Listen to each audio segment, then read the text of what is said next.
Hey everybody, this is Brett, and today we're going to talk about chicken.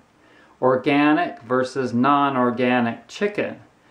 And you know, when I lived in Asheville, I'd go over to Green Life, which is Whole Foods, and I would buy Joyce Farms chicken. And it's not organic, but it's no antibiotics, no growth hormones, humanely raised, yada yada.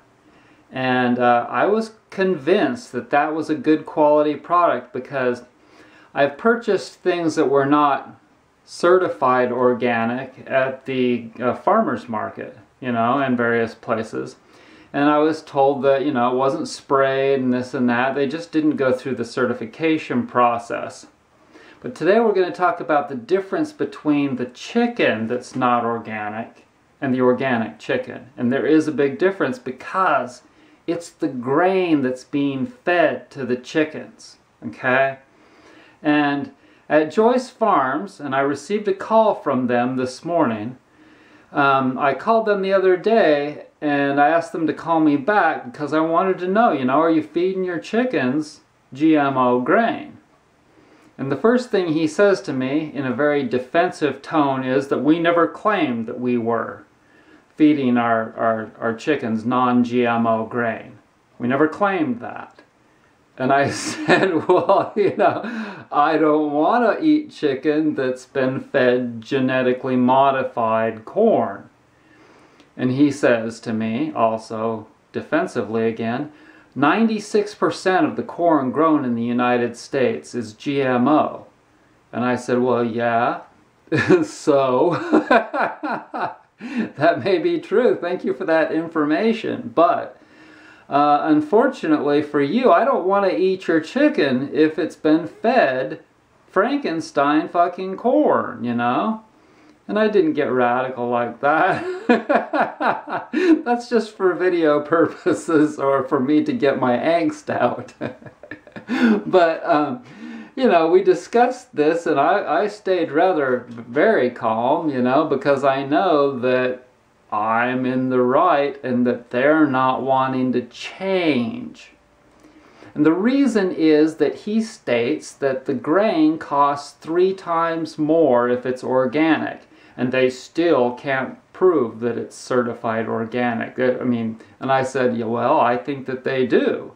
If it's certified organic, they can test it and they can show.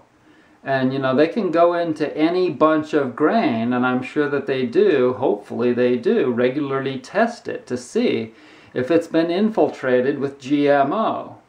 Okay, so at least there's an effort being made there.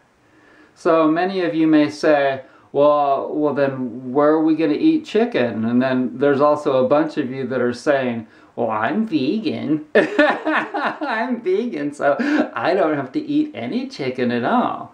Well, I don't know about that because I played that for 4 years and it didn't fly. And there's lots of vegans on YouTube like Dara Dubonnet and Dan McDonald whose ribs are sticking out, and Freely, who looks like her hips are like from Ethiopia.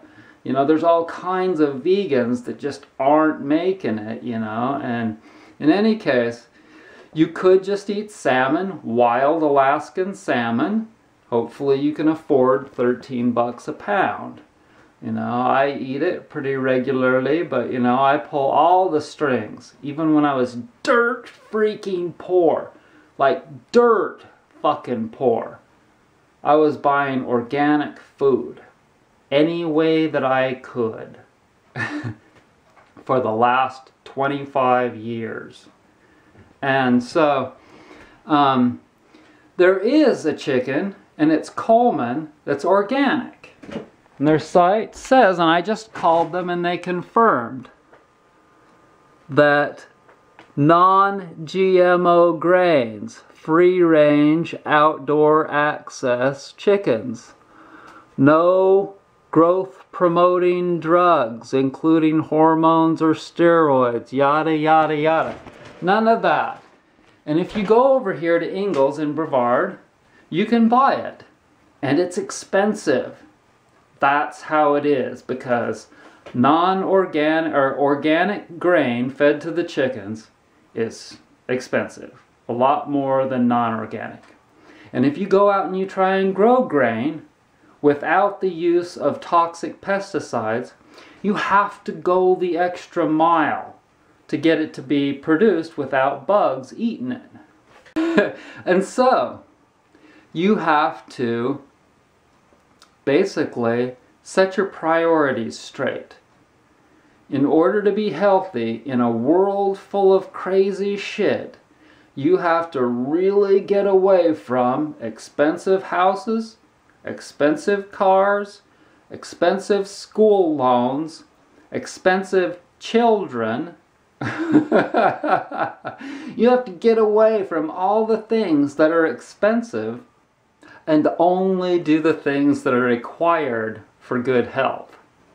And right now I'm reading quite a few books and really enjoying that for the first time again. See, when I get interested in something, then I'll really want to read.